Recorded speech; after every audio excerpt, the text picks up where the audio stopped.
नमस्ते to all of you. आज के सेशन में स्वागत है। और आज हम लोग शुरू कर रहे हैं जीएसटी काउंसिल मीटिंग मिनट्स 41।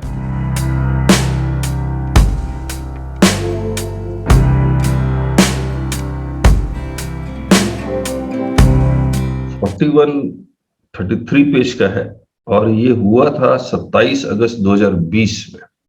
मुझे बताइए, ये कोरोना आ चुका है पूरी तरह से? लॉकडाउन लगा हुआ है इस वक्त? हेलो? नहीं सर, लॉकडाउन खत्म हो गया था। लॉकडाउन खत्म हो गया था।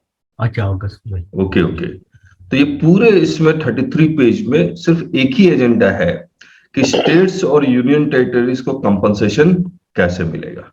तो ये हम लोग कर नहीं रहे। तो ये पूरा एजेंडा वही है। इसमें बीच में एक येलो किया हुआ है, वो क्या है देख लेते हैं।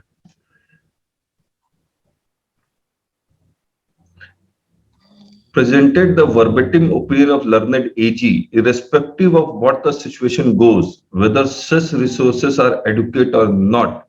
At any point of time, the entitlement of the states are very hard-coded in the Act that cannot be changed. It is protected revenue minus actual revenue every year. तो स्टेट को चाहिए ही पैसा, चाहे कुछ भी हो जाए, चाहे सेंटर दे या GST council they. There is no express provision in the Compensation Act which puts a mandate on the government of India to raise resources or to arrange resources for payment of compensation.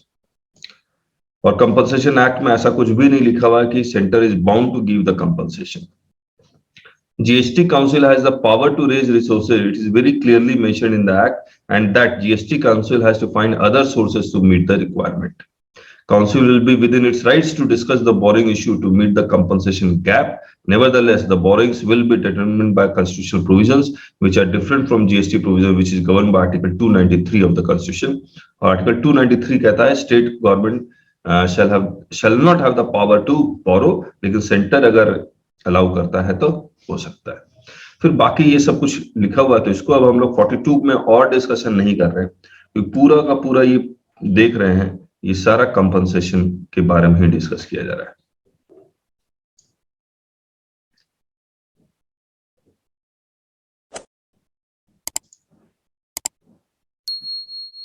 ठीक है, इसको बंद करें। एजी आया था sir पहले। AG means audit attorney general. Okay, thank you. ठीक है, अब 42nd जीएसटी काउंसिल, इसमें बड़े इंटरेस्टिंग चीज मिले मेरे को।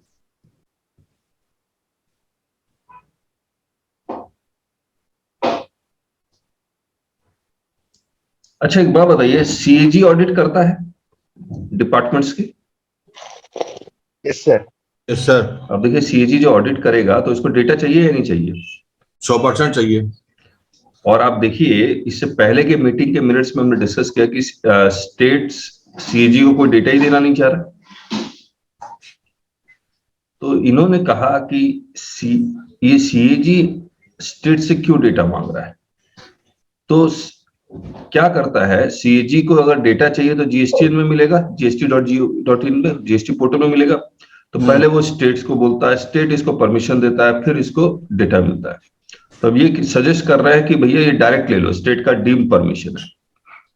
अब सीएजी बोलता है ये डेटा तो मिल गया, लेकिन अगर आपके स्टेट के ऑफिसर ने कोई नोटिस भेजा है या स्टेट वालों के पास डीजी आर्म का कोई रिपोर्ट आया है, उसके बेसिस पे क्या एक्शन लिया गया, वो नोटिस उसने सही भेजा या नहीं भेजा, वो अगर चेक करना है, वो डेटा तो आप ही देंगे। तो ये बात हो रही है।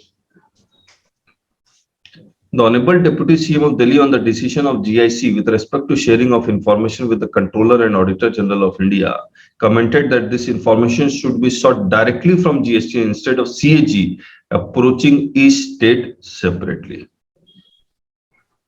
The CEO clarified that there were two aspects, one being selection of cases where audit will be done and for that data can be taken centrally. Second is once the cases are selected, then they need to approach the particular jurisdiction and look at the files. He informed that now the central government authorities have created user ID and password for the CAG officers so that they can access the information. Suppose the CAG authorities want to look at the entire refund processing, they can see from start to end for those cases which have been selected by them. Same thing they want for the states as well. Inform that for 30 Model 2 states, GSTN was in process of creating a similar kind of access mechanism wherein the states creates the access user IDs and password and give to CAG for accessing the data required.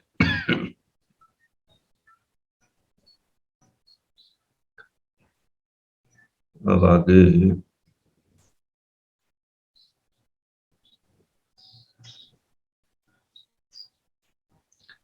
देखिए, बड़ा interesting है ये paragraph, मैंने yellow कर लिया।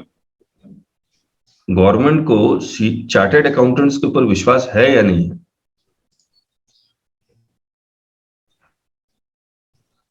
देखिए, वो तो प्रधानमंत्री जी ने अपने भाषण में बता ही दिया था।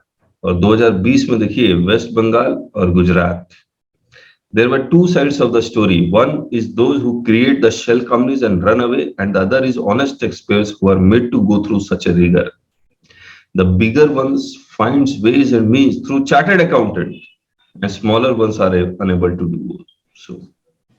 मतलब चार्टर्ड अकाउंटेंट हेल्प करता है फ्रॉड में, यही कहना चाह रहा है पैराग्राफ। प्रधानमंत्री मोदी जी ने भी तो एक बार सब चार्टर्ड अकाउंटेंट को सूचित किया था और चेतावनी भी दी थी, एक बार आपको ध्यान होगा तो जीएसटी शुरू हुआ था तभी उस समय। नोटबंदी के केस में सर उनका मानना है कि सीए का नोटबंदी फेल हो गई है।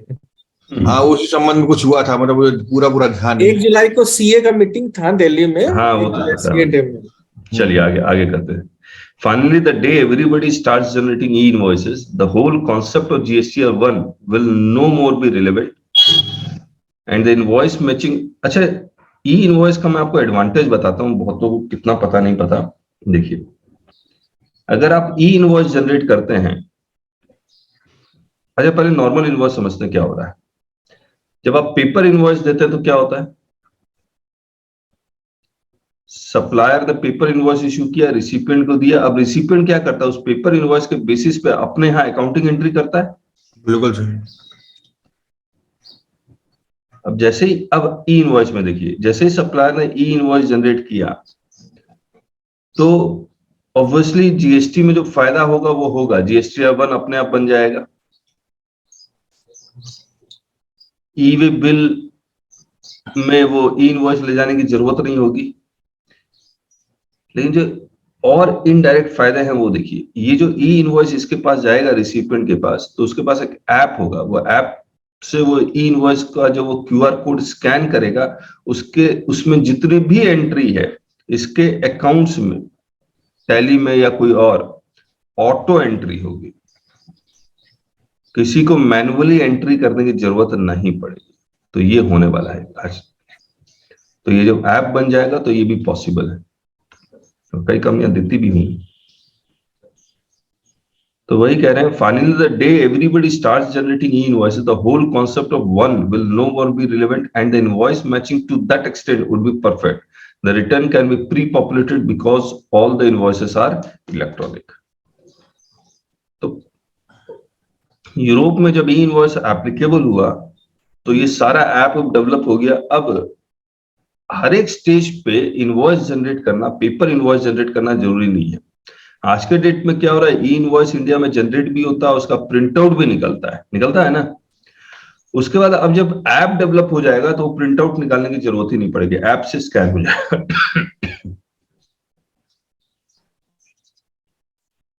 अच्छा, HSN जो कोट किया गया, क्यों किया गया, देखिए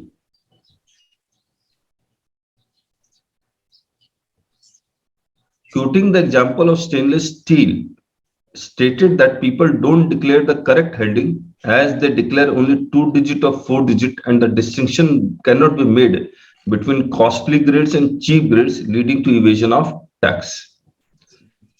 Explained that the proposal was that from 15th April, 6-digit HSN for goods and service be made mandatory for all taxpayers above ₹5 crore aggregate turnover, while for those below 5 crore aggregate turnover, 4-digit will be mandatory only on B2B supplies. In addition, power to prescribe a class of supplies where 8-digit HSN SSC must be mentioned so that sensitive items like chemical weapons or evasion-prone goods like stainless steel etc. can be effectively monitored. ये implement नहीं हुआ, याद रखिएगा, 8-digit वाला। He also proposed to modify 1 to add rate of tax in table 12 so that combined with HSN, the correct sectoral data can be obtained, which would help in taking correct policy view. क्या ये table 12? HSN summary आ रही sir इसमें। HSN summary हम लोग देते हैं ना, वहां तो पे उसमें रेट ऑफ टैक्स का कॉलम नहीं है क्या? पहले नहीं था, अब है। अब है। अच्छा, पहले नहीं था। ना।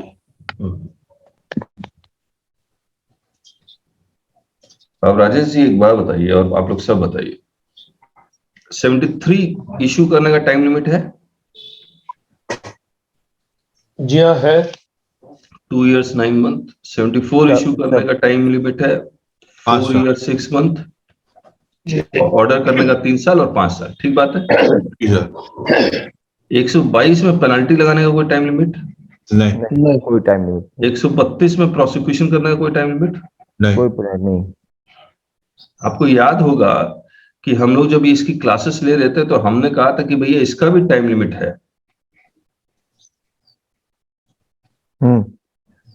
लेकिन आप लोगों ने कहा था नहीं है। मैंने ये कहा था नहीं है। आज भी कह रहे नहीं। आज भी आप लोग कह रहे नहीं है। Yes sir. और जब आप लोगों ने सब ने कहा था कि नहीं है तो मैं भी मानने लगा नहीं है। ठीक है, लेकिन मुझे हमेशा लगता था इसमें टाइम लिमिट होनी चाहिए। मतलब आज 50 साल पुराना केस खोल के बोला अरे जीएसटी में 50 साल पहले आपने एक चोरी की थी, जरा लगाएं आपके ऊपर चोरी।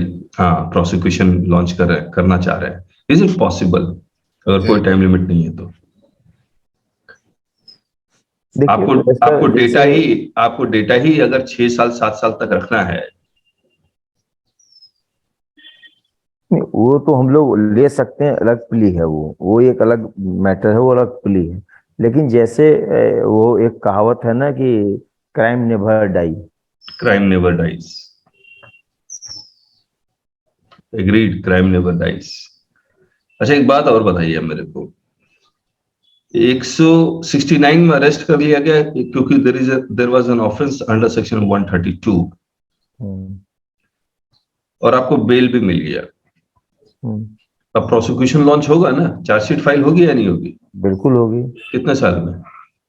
चार्जशीट तो ऐसे वो कहते हैं कि 60 दिन के अंदर आप जमा कर दें। हाँ, अगर नहीं जमा 6 साल तक तो हम एक बार बिल दे सकते हैं उनको। 6 साल तक नहीं फाइल होगा, 6 साल बाद फाइल करेंगे, फिर क्या करेंगे आप?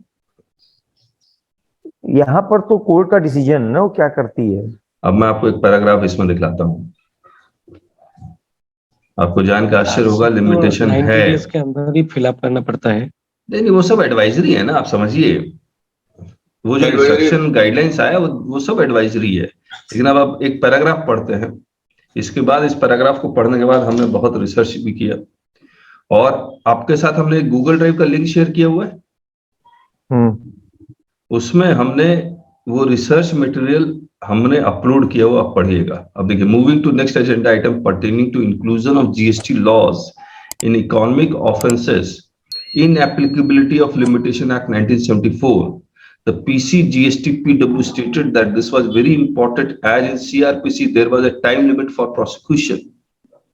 He stated that in Economic Offences Act, all the existing laws are listed there, यानी कि income tax है इसमें, but the GST laws are not there. He informed that in some cases, people being arrested in GST offences were given bail on a day, one saying that GST officers do not file prosecution application within the limitation period. The proposal is that all the central GST acts, that is CGST, IGST, UT, and the Compensation Cess Act, be put in annexure to this act. He further informed that most of the states also have similar acts, and they also needed to carry out the similar amendments. Wherever state does not have such an act, a proviso as per draft can be inserted in the SGST Act itself. तो limitation इसमें है नहीं, आज भी नहीं है, याद रखिएगा। उसके बाद इन्होंने अप्रूव भी कर दिया 2020 में, approved inclusion of GST laws in schedule to economic offences so as to exclude from said limitation inclusion of SGST Act in the schedule of respective acts, or if such an act is not there, then to insert proviso to section 134 और section 134 क्या है? Cognizance of offense। अब मैं वो दिखलाता हूं आपको ये basically हुआ क्या है।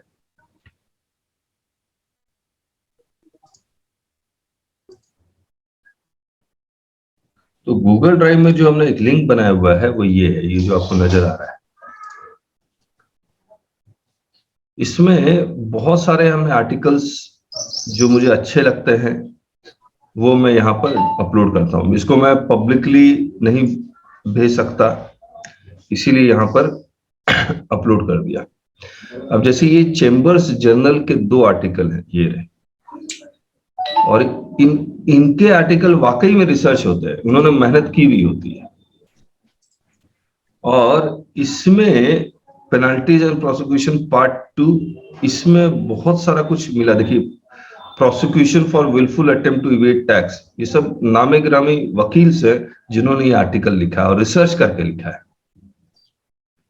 तो आप इसको पढ़िएगा जरूर, मैंने तो पढ़ लिया है जो जो मुझे इंपॉर्टेंट लगा। और एक ये है GST frauds offences penalties and prosecution, और कैसे जैसे वो पैराग्राफ जीएसटी मिनट्स में देखा उसके बाद हमने कहा कि नहीं पढ़ना पड़ेगा। इसको देख लीजिएगा।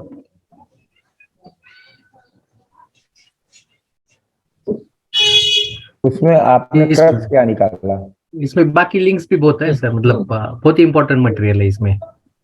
हाँ जी। अब जो आप रुकिए, मैं इसमें 94 पेज 77 पेज पर है सर, 122 धारा। ये पढ़ता हूं, है ना? अच्छा, ये वाला।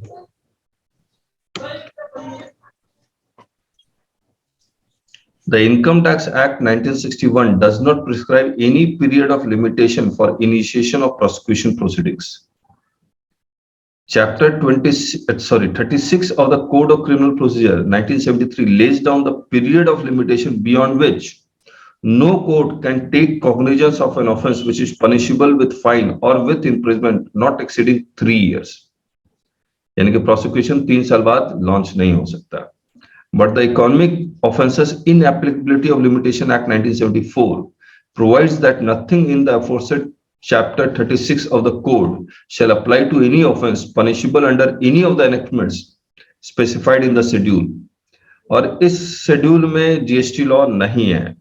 The schedule referred to therein contains various enactments including the Indian income tax. The Kerala High Court dealing with section 277 of the Act held that the bar of limitation specified in section 468 of the Code of Criminal Procedure Code would not apply to a prosecution under the Income Tax Act. Accordingly, there is no period of limitation for initiation of prosecution proceeding for offences under the Act. Therefore, once the offence is committed under the Act, then the proceeding for that offence may be initiated at any time thereafter. That the sword of prosecution can always be hanging over the head of the assessee throughout his life. It may be noted that this may result in an injustice to the assessee because a person who is better positioned to explain the issue or things in the initial stage may not be able to do so later if he is confronted with after a lapse of time.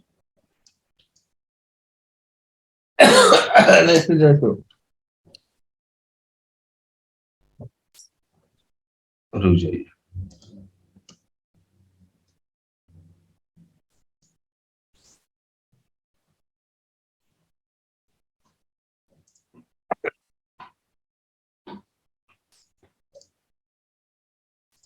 और एक जगह कुछ लिखा हुआ था,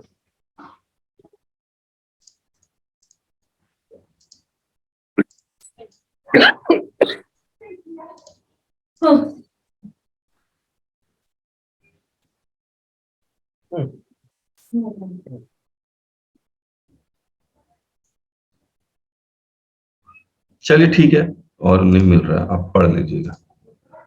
2 हैं। देखिए, appeals in GST में कुछ कुछ आर्टिकल्स मुझे मिले। तो फाइनली क्या रहा था फिर? लिमिटेशन क्या रहा फाइनली? लिमिटेशन है 3 साल की। 3 साल है। हाँ, जब तक अमेंड नहीं हुआ 134 जो कॉग्निजेंस ऑफ ऑफेंस है वो अमेंड नहीं हुआ है, इस इन एप्लीकेबिलिटी ऑफ लिमिटेशन में वो डाला नहीं गया है। ये कुछ कुछ आर्टिकल्स हमने ढूंढे, ये देखिएगा द इलस्ट्रेटेड सुप्रीम कोर्ट वाला, बड़ा सुंदर बनाया हुआ है ये। पुराने पुराने हाँ, इसमें केसेस जीएसटी वाले भी नहीं, नॉन जीएसटी के केसेस भी है, इस तरह से बनाया हुआ है। अब व्हाट्सएप ये सब में आते हैं, व्हाट्सएप में फिर गुम हो जाएगा। ये किसका है? अर्पित, ये देखिए अर्पित हल्दिया जी का है ये।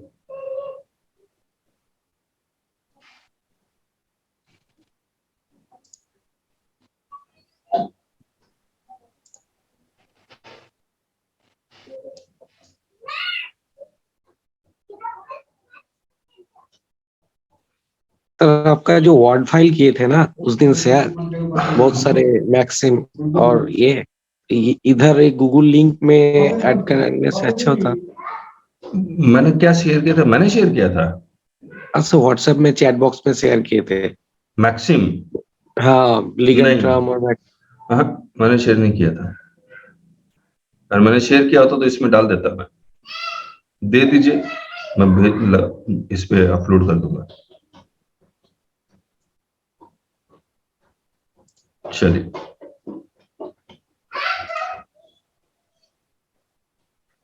इसके बाद अब और डिस्कस करते हैं। इसमें किसी को कुछ कहना है तो बताइए। राजेश जी, नहीं नहीं नहीं, अब आप अपने वो जो कौन है जो जीएसटीएन के हैं, बात करूंगा। हाँ, एक बार बात कीजिएगा उनसे कि भैया ये क्या है, जरा और समझाइए। ठीक है सर।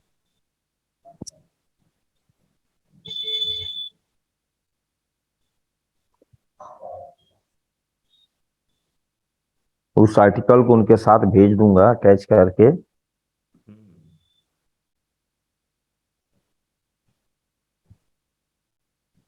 ये और सिर्फ कंपनसेशन डिस्कस होने लगा।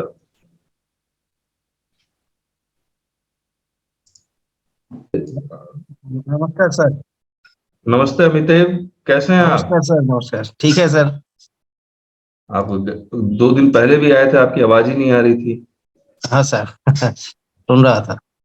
अच्छा, तो अमितेव जी 2 दिन पहले आए, आज इनसे बात हो पा रही है। अमितेव जी, थोड़ा सा अपने बारे में बता दीजिए ताकि आपके इलाके में अगर कोई किसी को जरूरत पड़े तो आपको अप्रोच किया जा सके।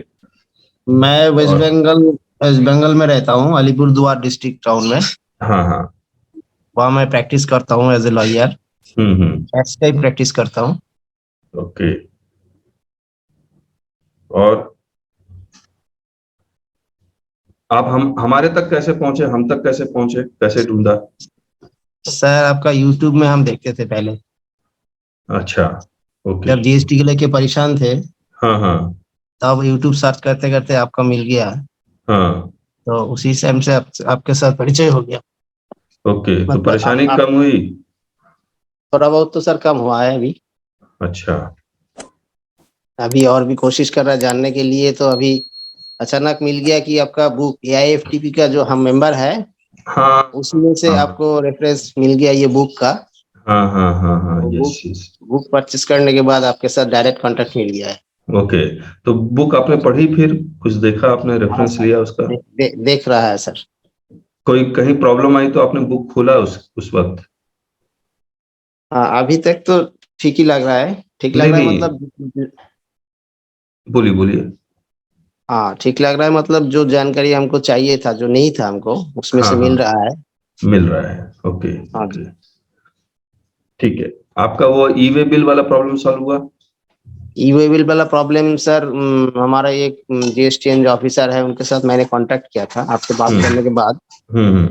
तो उन्होंने वही बोला है कि जैसे कि रेंटल में दे रहा है वो, हाँ वेस्ट हाँ बंगाल से आसाम में जाएगा। कोई हाँ कंपनी के साथ उनका एग्रीमेंट हुआ है। हाँ हाँ। तो उनका जो बैकहो लोडर जो है, जैसे जेसीबी बोलते हैं हम लोग, हम्म।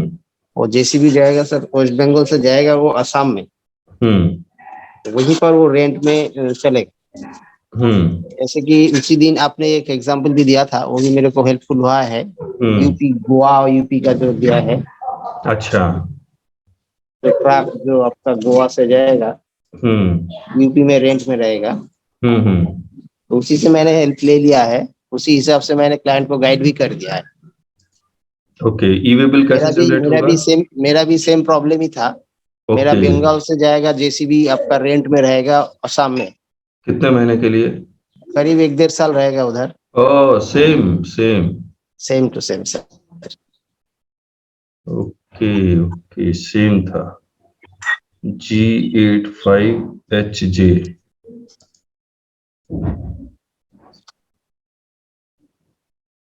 राजन जी,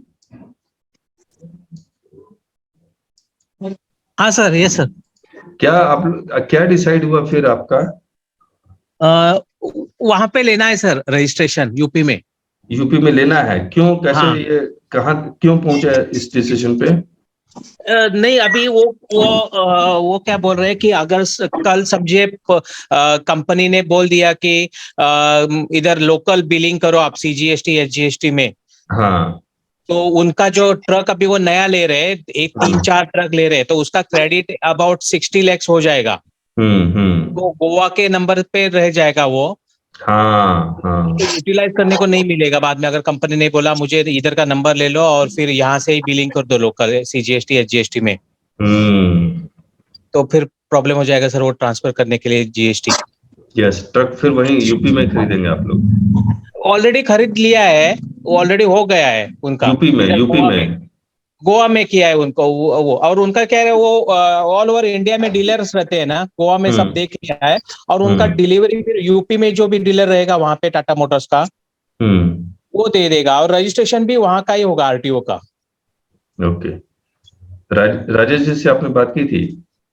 हाँ किया मैंने सर। तो वो ठीक है, आप अपलोड कर दीजिए सब रजिस्ट्रेशन के लिए डॉक्यूमेंट्स वगैरह अपलोड कर दीजिए, अगर कुछ क्वेरी आया तो फिर देख लेंगे। ओके। अच्छा, ये जो आउटवर्ड सप्लाई है, अगर आप रेंट के लिए भेज रहे हैं तो कौन सा सेलेक्ट करेंगे आप? सर ये आदर्श में होगा ना? हाँ, आदर्श में। ये स्पेसिफाई जो है इधर पर रेंटल पर्पस लिखना पड़ेगा शायद। हाँ, डिलीवरी चलान के थ्रू चला जाएगा। हाँ, ऊपर में सर है ना वो स्पेसिफाई बोल के। हाँ, specify, yes yes, rental purpose लिखना पड़ेगा। करेक्ट। अनिमेश, क्या भेजा है?